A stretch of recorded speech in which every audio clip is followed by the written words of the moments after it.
I want to show you how to use this pinwheel thin cut to create the pinwheel that we're using on the cards and in the layouts from the Blue Skies collection. Here you'll see that I have already pre-cut the pinwheel using a 4 1/4 by 4 1/4 square piece of paper. Put the thin cut through your machine, your die cutting machine, and here you have the piece that you want to create into the pinwheel. Here I'm looking for the little silver brad. You can see it's small. But I want to show you a quick tip using a piercer on how you can get your brad through the hole easily. So you pierce it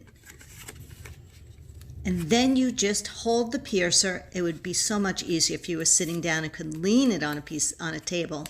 But you can see what I'm doing here. I'm actually putting each hole through the piercer so it's staying in place very easily. I found this to be a great trick to do all of my pinwheels this way.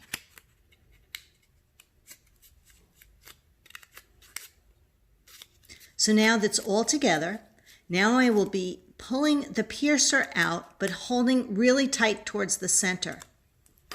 And then you slip the brad through the front, flip it over, and then open up the prongs in the back, and you're done. It's that simple.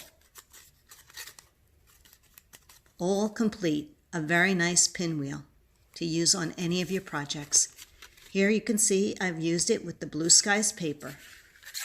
I do use a glue dot to hold it in place, and that's it. It's just a 4 1/4 inch square piece of paper, and it's that beautiful thin cut that makes the job so easy.